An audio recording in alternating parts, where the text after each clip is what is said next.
buenos días, amigas, amigos. Estamos iniciando esta mañana de viernes 22 de enero, ya 22 de enero, ¿no? La próxima, la última semana. Se acercan las elecciones y cómo nos hemos comprometido, no solo para tratar el tema del COVID, sino para pedirles a los ecuatorianos, a todos los que tienen la gentileza de escucharnos y pedirles, así como nos escuchan, promover en las familias. El 7 de febrero tenemos que acudir a las urnas, cuidándonos nosotros mismos, resguardando el proceso. Lo que está en juego es el futuro del país y ese futuro tiene que ver con nuestra participación y nuestro compromiso. Tenemos que participar, no es posible que este momento veamos de lejos la suerte del país. Bueno, las vacunas comenzaron a ser ya proporcionadas a cada uno de los hospitales, incluso ya fueron vacunados algunos médicos. Eso nos da algo de esperanza, pero eso no significa que estamos libres del virus y de la pandemia. El compromiso, al igual que el político, el compromiso con la salud es de cada uno de nosotros. Se pueden discutir las formas en las que enfrentan las autoridades el tema, pero sin duda alguna también pasa porque respetemos nuestra propia voluntad de cuidarnos. Para iniciar esta mañana está invitado el señor ingeniero César Monge, candidato a asambleísta nacional por las listas 21. Ingeniero Monge, bienvenido, buenos días. Bueno, ya se puede hacer una pequeña evaluación después del debate presidencial, después de los recorridos que ustedes mismos han informado, han tenido. ¿Cómo está la campaña? ¿Cómo observa usted? ¿Y qué tipo de campaña están haciendo? Bienvenido, César, buenos días. Buenos días. Primero que nada, un abrazo muy grande a toda la audiencia, global realmente, porque esta tecnología nos permite llegar al mundo. Así que un abrazo muy grande a todos los ecuatorianos que nos escuchan en las 24 provincias del país y también a los amigos de Estados Unidos y Europa, que a propósito me están escribiendo ahorita por interno diciendo que nos están escuchando. Así que un abrazo a ellos también. Mira, la verdad es que en lo personal, más allá de las dificultades que presenta esta campaña, las limitaciones y restricciones que deben existir, porque debe existir primero una responsabilidad sobre la vida antes de la política, pero más allá de aquello, yo en lo personal estoy muy contento. Esta ha sido una campaña con todo la coyuntura tan difícil que tenemos, me refiero en lo social, en lo humanitario, en lo sanitario. Esta ha sido una campaña muy alegre. Ayer estuvimos recorriendo Manta, Puerto Viejo, Montecristi. Hoy Guillermo está en Esmeraldas. Pasado mañana vamos a recorrer toda la ruralidad, o una buena parte de la ruralidad de la provincia del Guayas. Luego el fin de semana salimos para el Oro. Es decir, ha sido una campaña muy movida.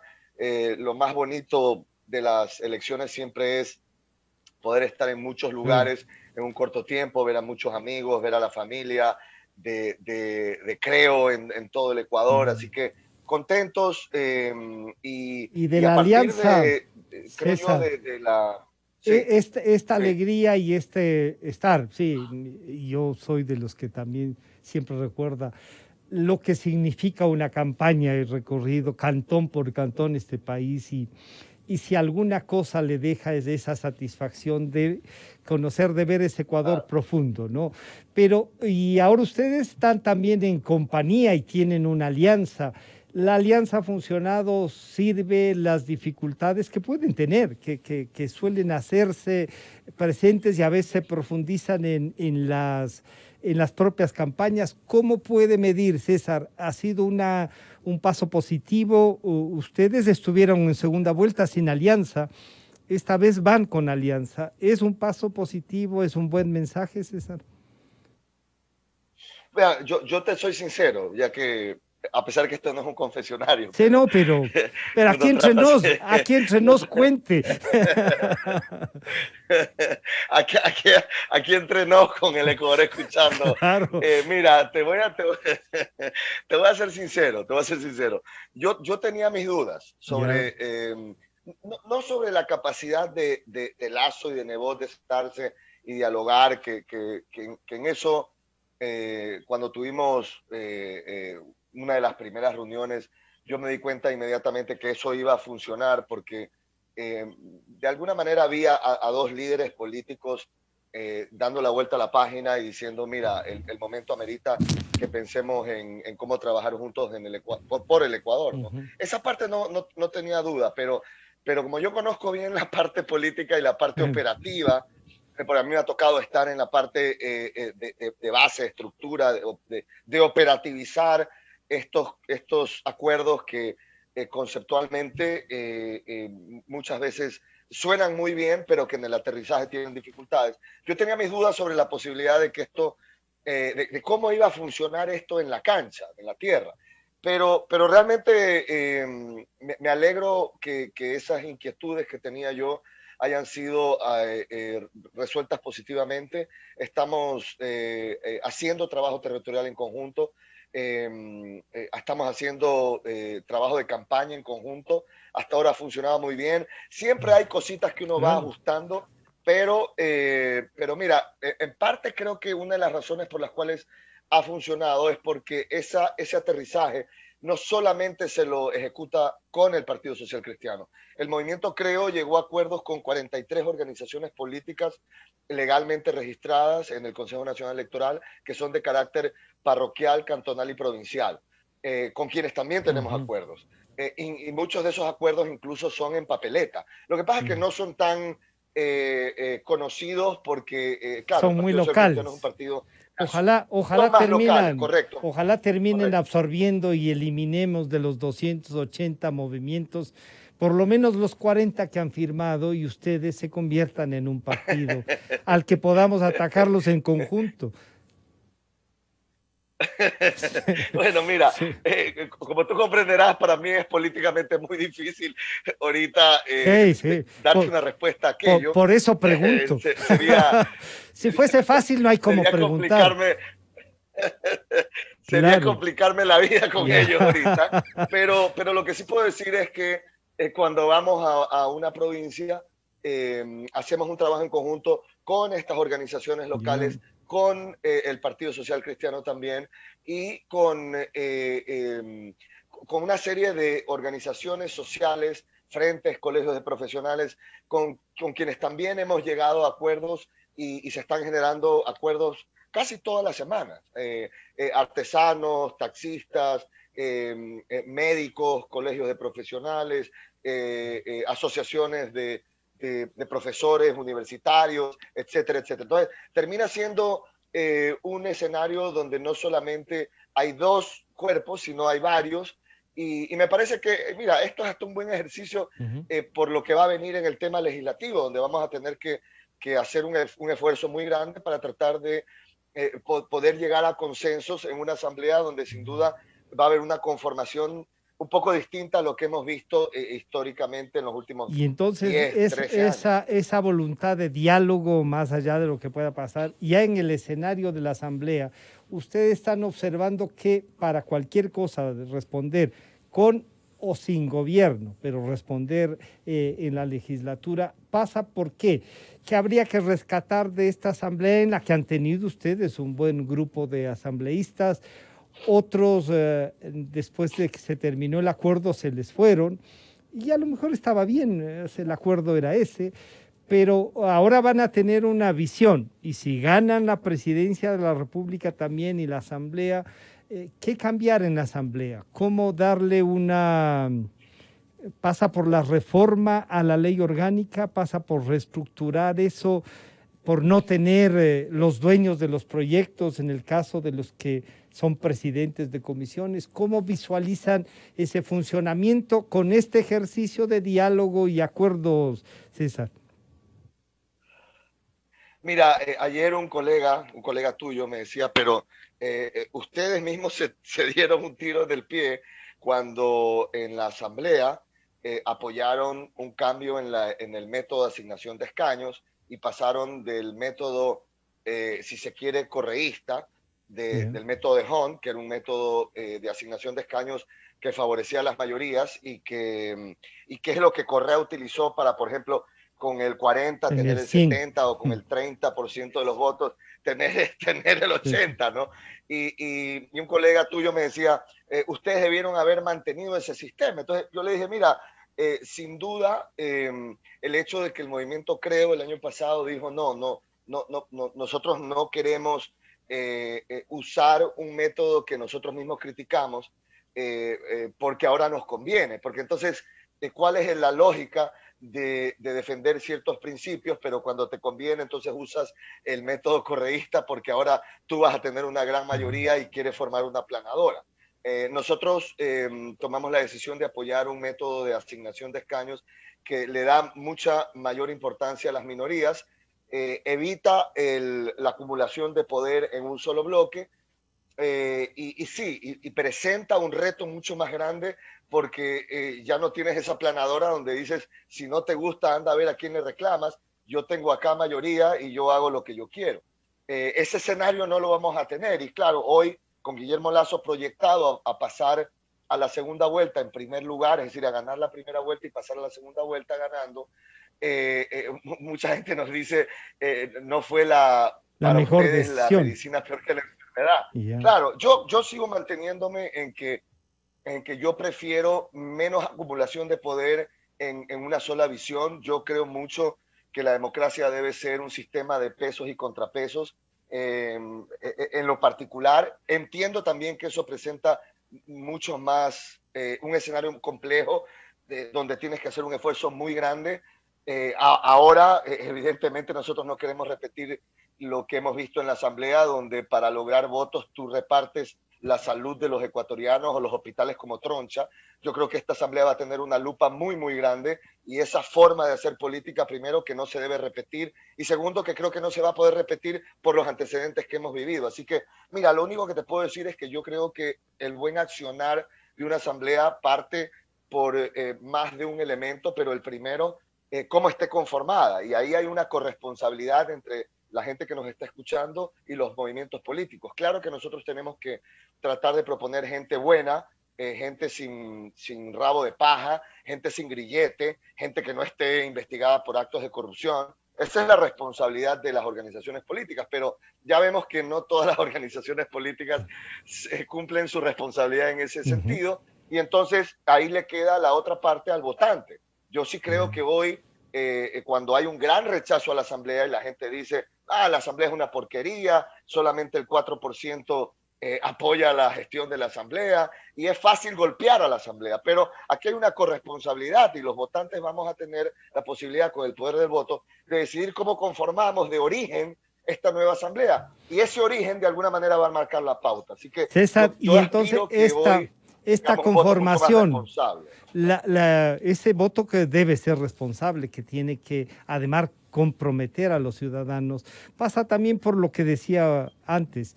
Los partidos y los movimientos tienen también esa gran responsabilidad de presentarnos, de no llenar las listas con el conserje de la oficina para llenar las listas, sino de proponer nombres.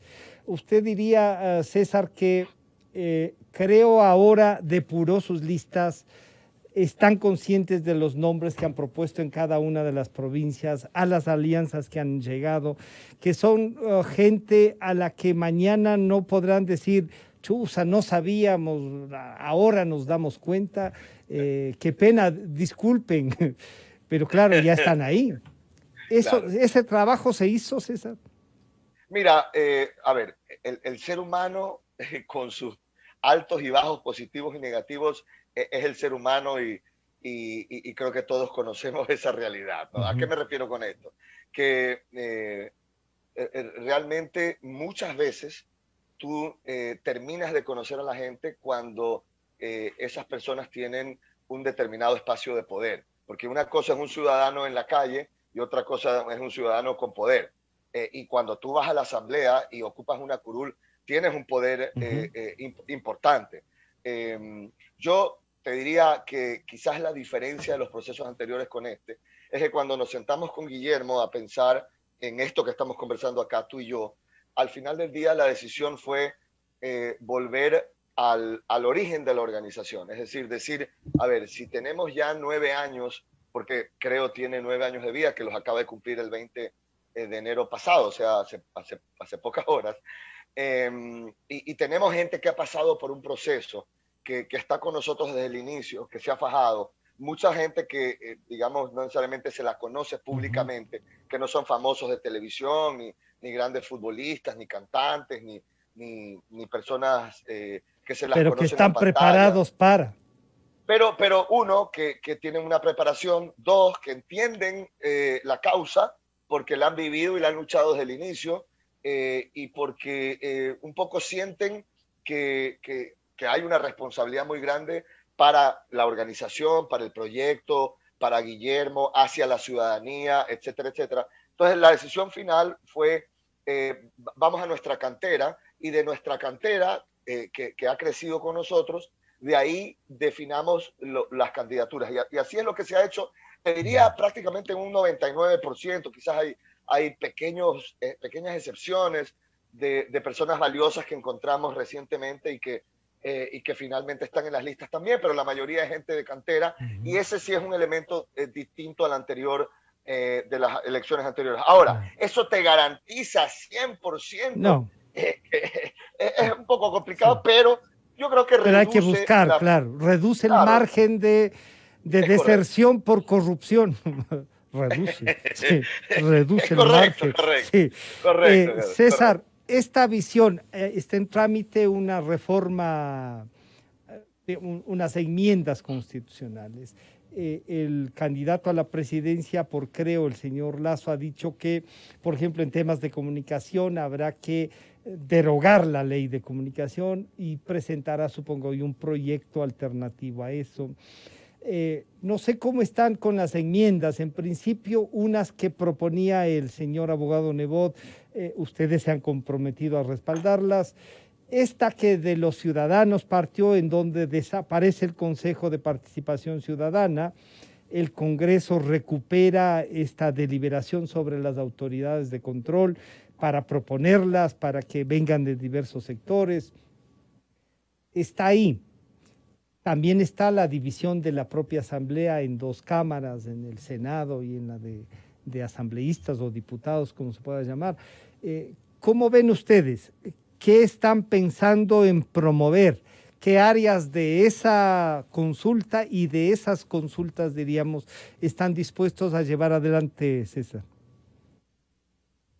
Mira, el menú es tan grande y ahorita, la Sí. verdad es que ahorita que te escucho tocar estos temas, nuevamente viene a la mente el grado de Ujú. responsabilidad y el gran número de frentes que vamos a tener que tratar. Yo no creo que hay una o dos prioridades, yo creo que hay varias prioridades. Creo que va a haber un proceso de consulta ciudadana, de consulta popular. Ya. El Partido Social Cristiano lo ha planteado, Guillermo Loazo lo ha acogido. Así que habrán temas que vengan del mandato popular, que yo creo que es importante, porque al final del día es involucrar a los ciudadanos en temas que tú has mencionado el día de hoy. Y hay otros temas también de carácter, por ejemplo, político, ya que estamos hablando de política en este programa, que creo que por lo que hemos escuchado de los ciudadanos y la molestia que hemos escuchado de los ciudadanos sobre temas que quizás antes no se hubieran abordado, yo creo que hay que tratar. Déjame darte un ejemplo de lo que estoy Ujú. mencionando.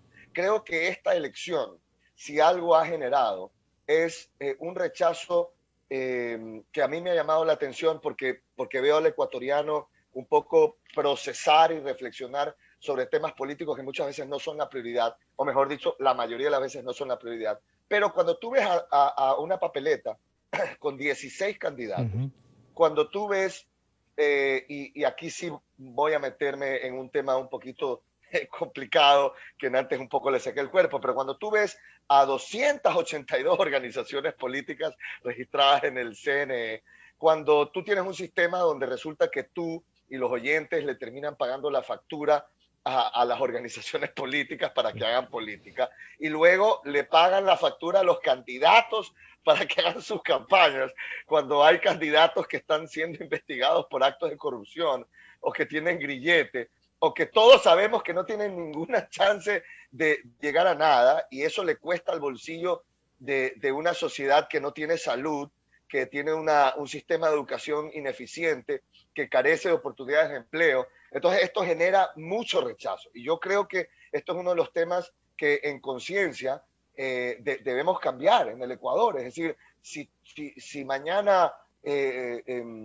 hay ciudadanos que quieren hacer política, bueno, y esta es mi opinión personal, vaya, convenza a su familia, a sus vecinos, a sus equipos de trabajo, pase el sombrero, vea cómo sale adelante con sus ideas, venda sus ideas, no, y pero por no le pase la último, factura aquí. pero por último, si es que va a haber financiamiento público, que respondan por esos recursos, que sean responsables, no solo para hacer que respondan, pero además que si es que hay plata para financiar a los partidos, que los partidos tengan vida propia, tengan opiniones permanentes de lo que pasa, que hagan una vida partidista, no sean tiendas electorales, que formen gente, que nos permitan tener a los ecuatorianos ciudadanos formados para la política, que hagan carreras, que disputen al interior de sus partidos los cargos de dirección y luego disputen el poder político. Esa sí es una visión democrática también, César.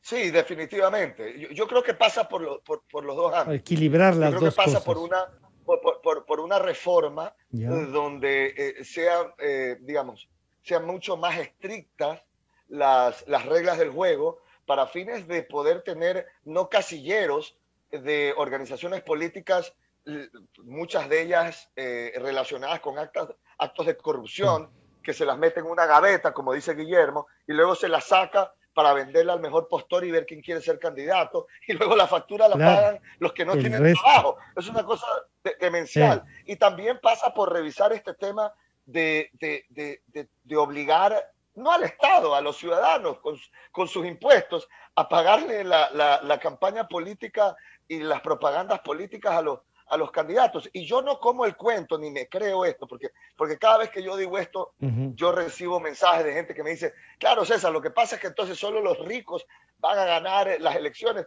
Y yo recuerdo, y aquí voy a usar un ejemplo que el otro día alguien me dijo, no lo uses porque está de candidato, pero es que hay que usar los ejemplos que existen.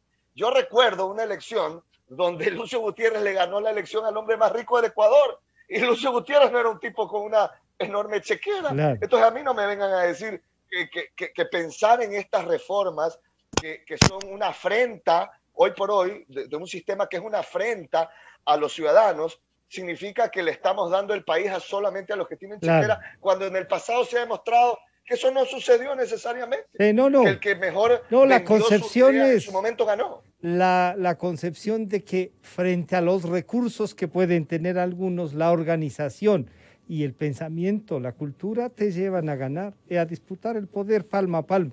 Por eso es que es importante el acceso a la cultura y a la educación, para que no nos ganen solo las chequeras, sino que tengamos que disputar el poder con el pensamiento, ¿no?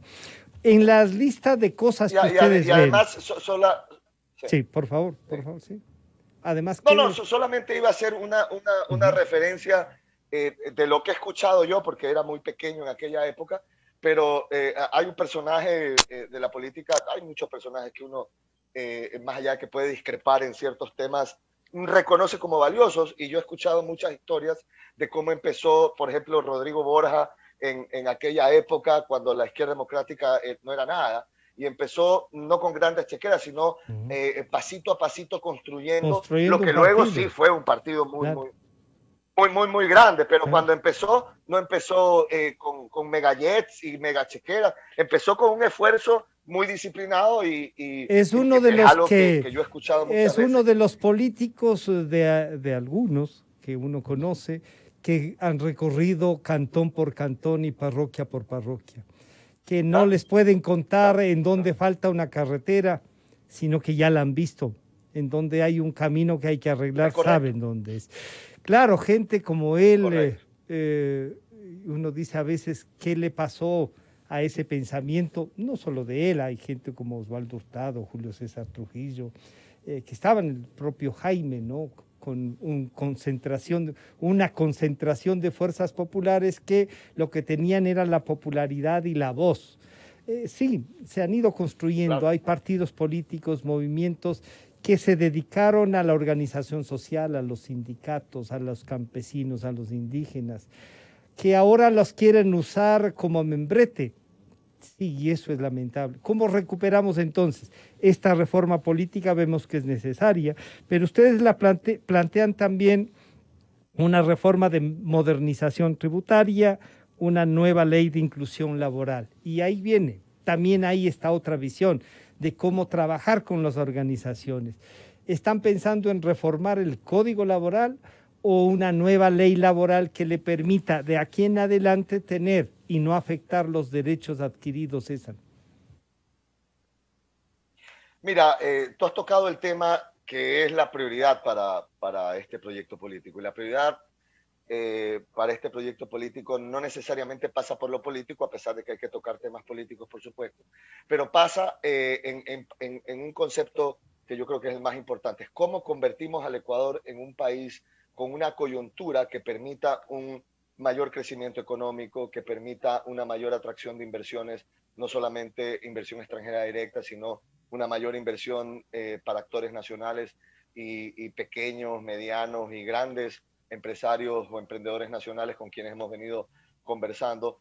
Y al final del día se trata de cómo generas tú una coyuntura o cómo creas tú una coyuntura para el Ecuador que permita esta recuperación económica que tanto se necesita, porque hoy tienes prácticamente a 6 de cada 10 ecuatorianos sin un empleo formal, sin una afiliación al Seguro Social, sin una oportunidad de llevar un ingreso fijo a sus hogares, etcétera, etcétera. Creo que tú te conoces muy bien el escenario, no necesito aquí detallarlo, pero yo creo que pasa por algunas aristas en Ujú. el tema de modernización tributaria. Creo que hay cosas que nunca hicieron sentido.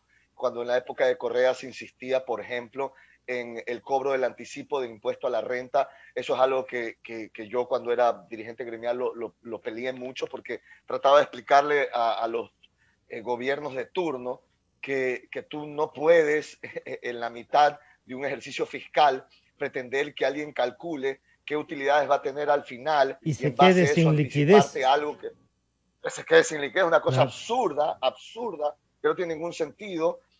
Por ahí este gobierno volvió a Volvió a coquetear con ser. esto, volvió a ¿No? traer eso a la mesa y yo creo que eso es algo que Guillermo lo entiende muy bien por su naturaleza de empresario que ha tenido la posibilidad de administrar Pero, no pero, solamente el Banco Guayaquil, pero César, sino Coca-Cola, Mavesa, en fin. ahí viene una discusión que uno dice, podrían plantear remisiones, búsqueda de acuerdos con lo que está en discusión, y queda esa sensación, entonces son los empresarios los que pueden ser beneficiados.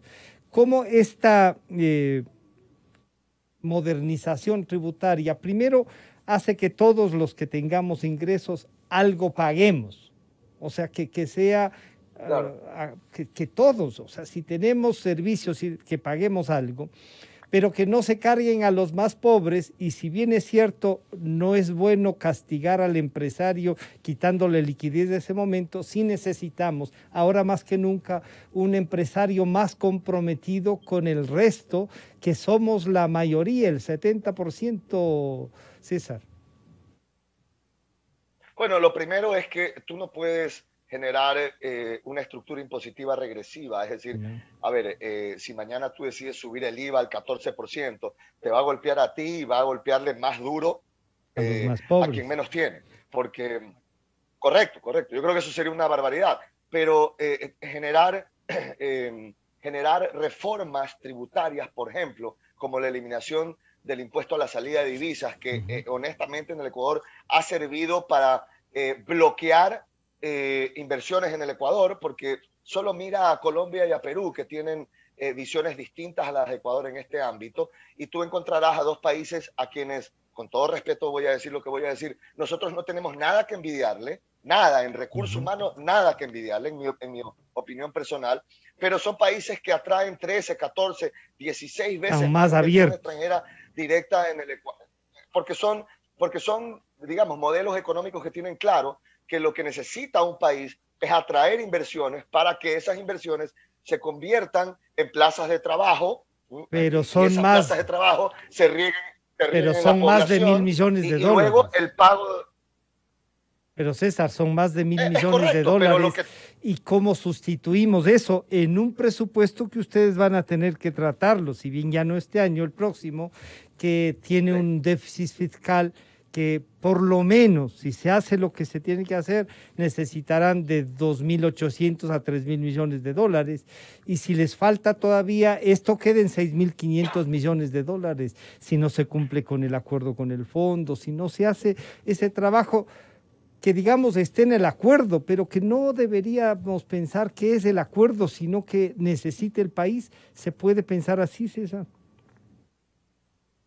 Mira, es que todo depende de la visión de recaudación que tú tengas. Ya. Yo no estoy aquí abogando por un sistema donde el Estado no recaude para poder atender sus obligaciones en materia de educación, de salud, etcétera, etcétera. Mi argumento es que tú puedes tener dos visiones. Una, la que tenía Correa, que era, no, no, no, no, no. Si tú Aquí vienes hay que o si tú quieres venir sacarlos. acá, yo te voy a meter este guaracazo de entrada, ¿no? De entrada. La otra es, no, no, no, no, no, ven acá, instálate, crece, genera plazas de trabajo, y con la utilidad que tú generes, yo voy a generarme más recaudación. Es decir, que tú generes recaudación por un crecimiento económico del aparato productivo, donde a su vez está generando empleo. Y yo creo que generar las condiciones que sí existen en países latinoamericanos, yo no estoy poniendo aquí ejemplos de Suiza o de Estados No, Unidos, no, ¿no? están ahí, Te sí. permite generar una mayor recaudación, pero una mayor recaudación por crecimiento económico. No, no, digamos, yo puedo poner un impuesto al 25, al 50, al 60, pero si no hay inversión, no hay crecimiento, ¿qué estoy recaudando yo? Nada. Una minucia de algo que no me genera crecimiento. Yo prefiero, ¿no, verdad? Generar un ambiente mucho más amigable al crecimiento económico, y lo que yo voy a recaudar de aquello por rentabilidad de esas empresas o por renta de esas empresas que hay que obligarlas a pagar, que hay que obligarlas a cumplir la ley, va a ser mucho mayor, y me voy a generar un mayor ingreso como Estado, que a su vez luego lo redistribuyo en los temas de carácter social, que son los más importantes. Y esto tiene que ser trabajado vía la presidencia de la República, con el respaldo de la legislatura, porque la iniciativa tributaria pasa exclusivamente por propuestas del presidente. En el tema Es laboral, correcto. sí, en el tema laboral, César, ¿qué es lo que le hace falta al viejo código del 38 del siglo pasado? Mira, podemos dar muchos ejemplos, pero yo en lo personal, creo que en el Ecuador a veces satanizamos esquemas, eh, y pensamos que esos esquemas son malos en sí mismos, y no necesariamente algunos esquemas son malos o perversos porque su origen es perverso, sino porque son mal utilizados o personas inescrupulosas abusan de esos determinados esquemas, y luego hay una falta de control para evitar que empresarios inescrupulosos abusen de esos esquemas. Déjame darte un ejemplo.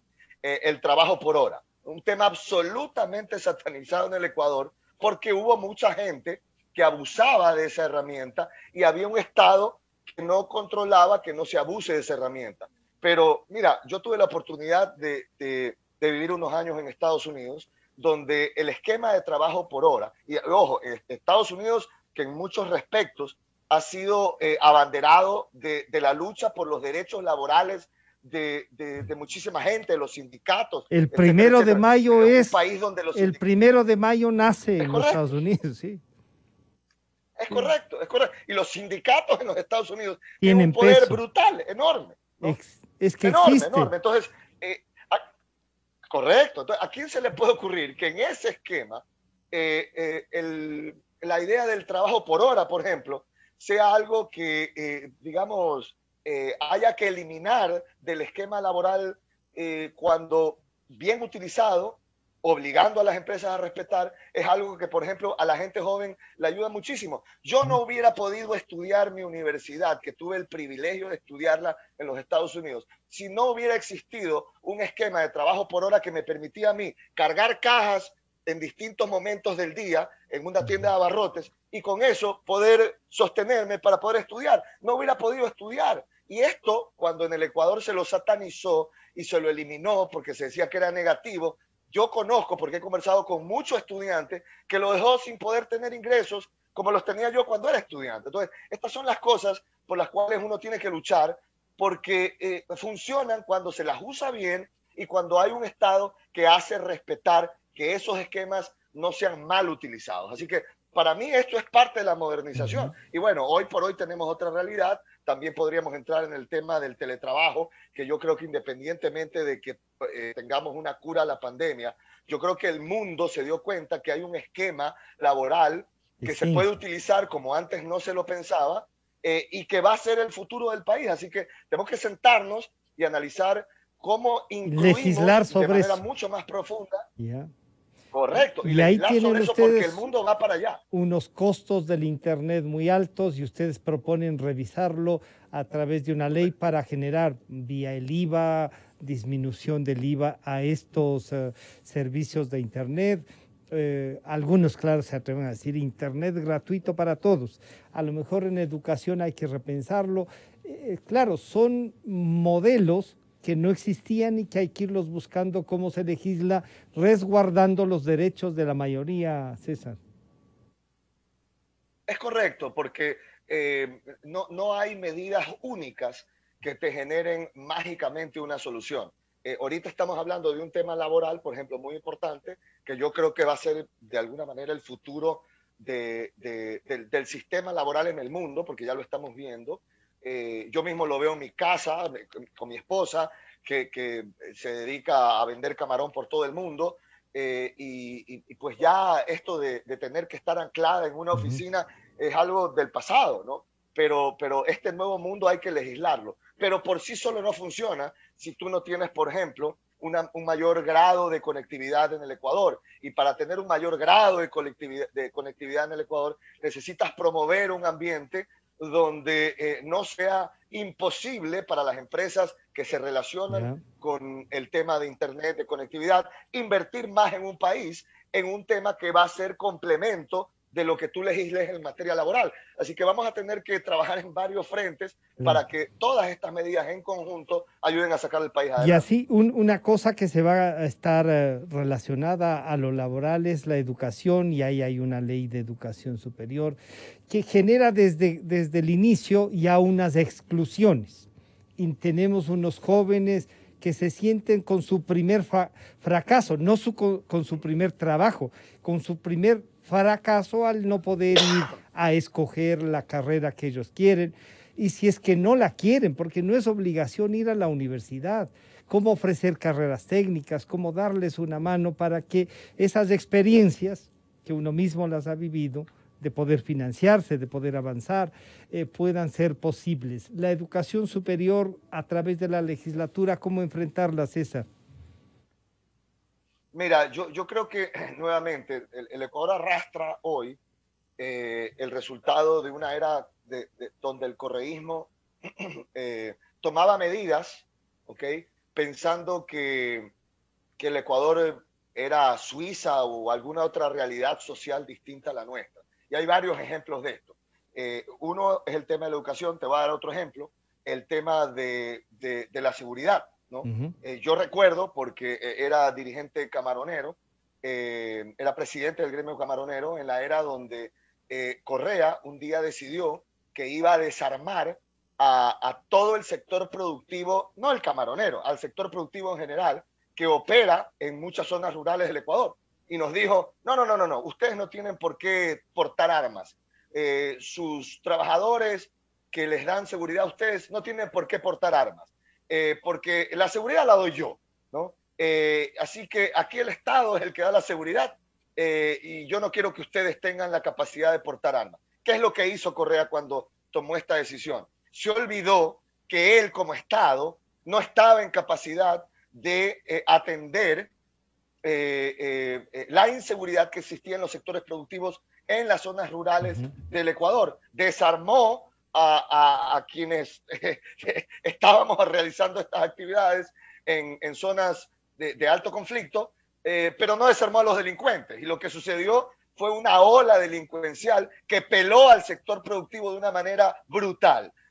Yo no sé, esta gente pensaba que vivíamos en Suiza, que el Estado lo podía todo, y terminó haciendo un daño tremendo, que es una de las cosas que vamos a cambiar ahora con Guillermo Lasso. En la educación fue más o menos lo mismo, ¿no? Él dijo, no, yo no quiero estas universidades que para mí parecer son de grado inferior. Y no digo que no haya habido universidades de garaje, ojo. Sí. Había abuso, ¿no? Pero este señor y esta visión que fracasó en el Ecuador, de este grupo de delincuentes que nos asaltaron por 10 años, se fue al otro extremo, ¿no? Al otro extremo. Cuando todos sabemos que en países de primer mundo existen universidades de diferentes niveles, existen estudiantes también de diferentes niveles, porque lo que tú no quieres como sociedad es dejar a los jóvenes sin estudiar y además en un ambiente donde no pueden salir a conseguir un trabajo porque no hay.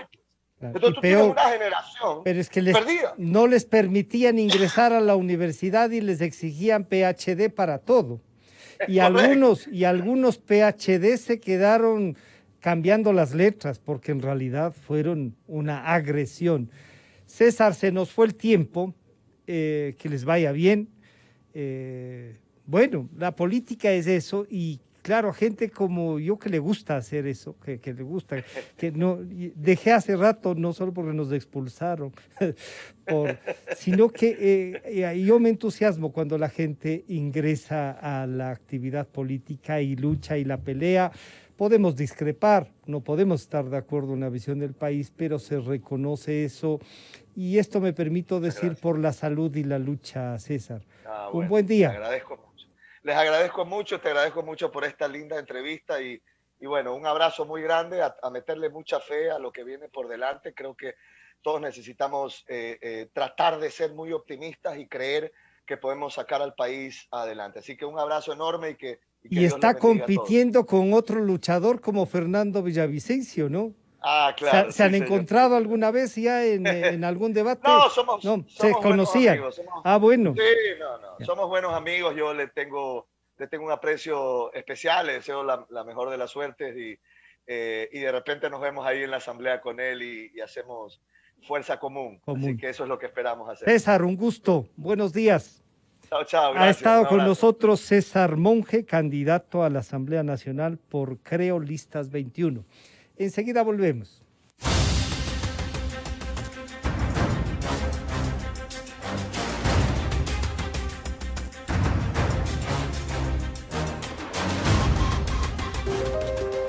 Calidad.